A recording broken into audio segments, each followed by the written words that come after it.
apa kabar kalian semua? See what I got? iPhone 15 Pro Max. Nah sebenarnya iPhone 15 seri sendiri nampaknya masih jadi perbincangan yang renyah banget di kalangan para gadget enthusiast. Baru kurang lebih 4 bulan kalau nggak salah ini rilis. Ternyata perilisan ini tuh banyak jadi review, review dari berbagai kalangan. Entah itu yang bilang bahwa ini worth to buy atau mungkin sebaliknya. Nah tapi kali ini di awal tahun ini aku mau ngasih sedikit forward untuk poin-poin, untuk menerangkan poin-poin dari iPhone 15 yang mungkin bisa jadi pertimbangan untuk kalian ketika ingin membeli iPhone di tahun 2024 ini. Penasaran gak sih seperti apa? Kita akan bahas satu persatu. Kebetulan aku kedatangan iPhone 15 Pro Max yang warnanya blue titanium. Kita bahas dari segi desainnya.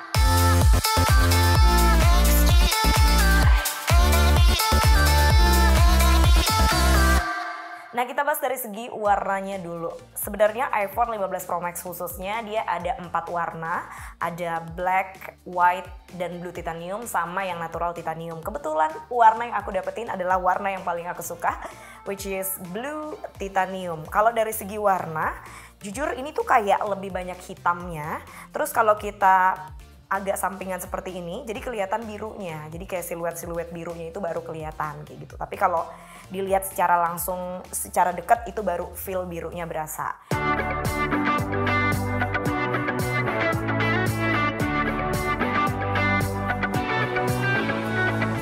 Nah kalau dari segi bentuknya ini terbilang agak besar sih buat di tangan aku. Pertama dari segi desainnya deh. iPhone 15 Pro Max yang aku pegang ini dimensinya 15x9 mm kali 76,7 mm kali 8,25 mm dengan display layar 6,7 inch. Ya selisih sekitar 6 inch dibandingkan yang seri Pro.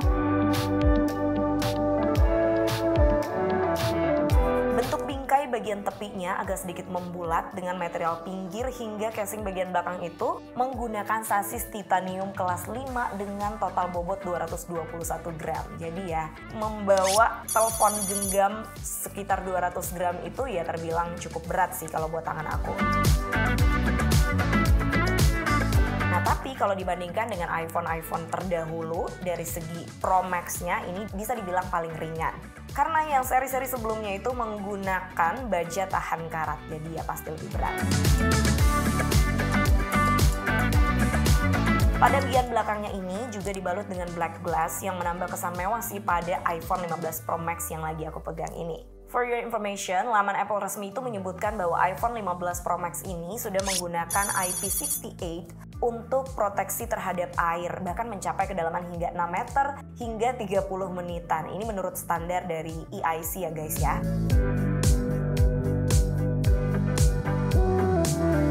Overall kalau dari segi desain gak ada yang signifikan banget sih dari yang sebelum-sebelumnya. Hanya saja karena materialnya berbeda, jadi dia berasa lebih ringan. Dengan warna yang baru pertama kali aku lihat, jujur, the first thing yang aku nilai adalah barang ini mewah abis.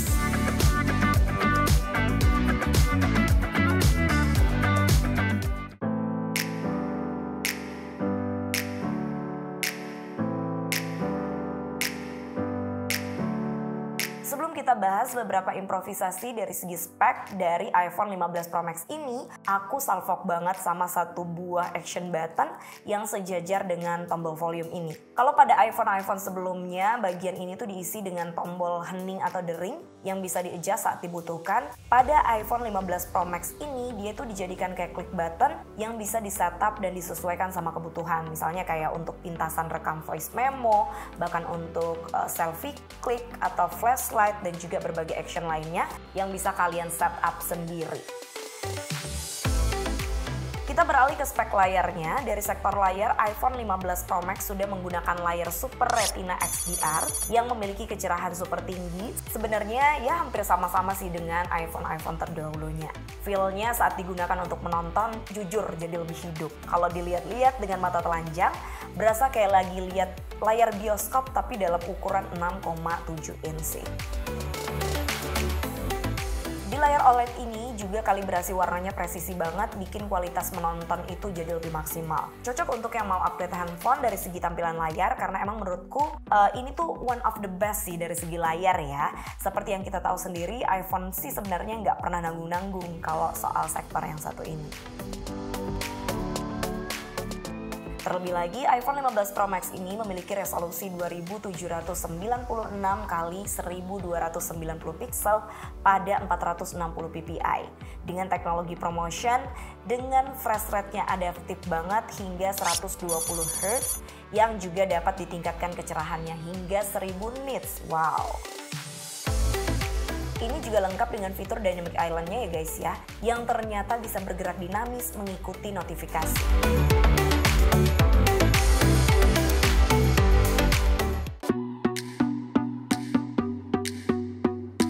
Part lainnya yang nggak bisa kalian lewatkan adalah sektor chip. iPhone 15 Pro Max ini itu menggunakan chip A17 Pro yang diklaim sebagai chip mobile pertama di dunia, khususnya yang menggunakan teknologi fabrikasi 3 nanometer.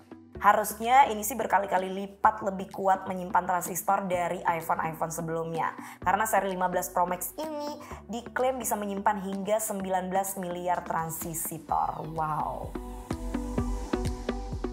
Nah, by the way, dengan chip tersebut itu memberikan pengalaman yang signifikan pastinya juga ketika kita berselancar menggunakan iPhone ini, ya seperti bermain-main game berat atau mungkin ya mengeksplor berbagai aplikasi editing, ini tuh udah sangat mumpuni sekali. Tadi kita sempat coba untuk bermain game, dia nggak ada hambatan sama sekali guys. Dan bagian layarnya juga super sensitif, tampilannya juga balance, warna-warna yang dikeluarkannya juga nyaman untuk dilihat oleh mata. Jadi ya aku rasa ya nggak ada yang signifikan berubah ya, iPhone tetaplah iPhone seperti itu. Oke, kita beralih ke sektor kameranya. iPhone 15 ini mengalami peningkatan dari generasi sebelumnya. Terdapat 3 kamera di bagian belakang yang disupport dengan kamera utama 24mm wide 48 megapiksel, ultra wide-nya 13 mm dengan 12 megapiksel serta 5 kali telefoto 120 mm dengan sensor 12 megapiksel. Yang pastinya untuk para penyuka fotografi wajib melirik karena iPhone ini sudah dilengkapi dengan penstabilan gambar optik sensor bergerak, 3D dan juga autofocus. Jadi kalau ngomongin soal kamera iPhone udah dijamin pasti bagus lah, apalagi untuk kebutuhan fotografi, bahkan kalian juga bisa langsung mudah untuk mengekspor berbagai fitur di dalamnya. Kita berlanjut ke charger iPhone 15 yang menjadi perbincangan bahkan sebelum iPhone 15 ini resmi dirilis.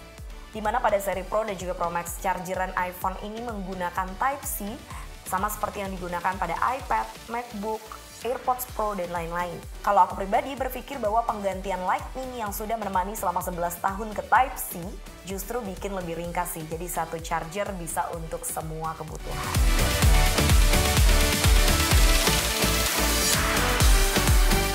Oke, kalau dari aku pribadi, dari survei yang aku temukan ke teman-temanku para pengguna iPhone 15 Pro Max ini, beberapa dari mereka menyebutkan bahwa iPhone 15 Pro Max benar-benar sangat helpful, terutama dari segi chipnya, di mana chipnya menggunakan 17 Pro sendiri. Ini kan sangat tangguh sekali ya, kayak untuk bermain game, terus berselancar dengan aplikasi-aplikasi yang berat, dan berbagai macam eksplorasi di dalamnya itu masih lancar jaya. Terus yang kedua adalah sektor kameranya yang super high quality, dan udah ada peningkatan dari seri sebelumnya ke 15 itu ya 48 megapiksel guys. Jadi ya kita kayak berasa menggenggam kamera pocket kemana-mana, which is itu lebih simple karena kita bisa langsung ngedit dari handphone setelah kita menjepret gitu ya.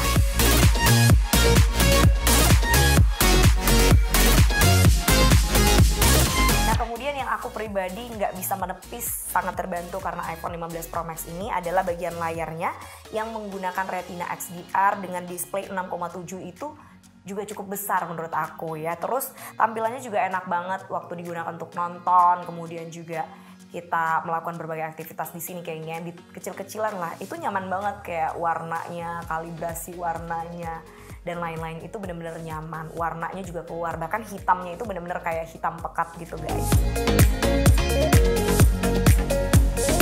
Oke, kan tadi aku udah bahas juga bahwa iPhone 15 Pro Max ini sudah menggunakan sambungan Type-C ini, jadi dia lebih helpful gitu ketika kamu cuma punya satu charger untuk AirPods-mu, untuk MacBook-mu, terus untuk ya device lainmu yang menggunakan sambungan Type-C. Jadi kita nggak perlu membawa beberapa tipe charger hanya untuk ngecharge iPhone gitu loh, karena dia udah bisa satu untuk semua dan kita juga udah dikasih gratis dari pabrikannya seperti itu. Jadi ya dengan kehadiran Type-C ini kalau aku pribadi ya jujur helpful, dan kalau dari segi chargingnya ya sama seperti iPhone sebelumnya, dia juga fast charging tergantung adaptor yang kamu gunakan seperti itu.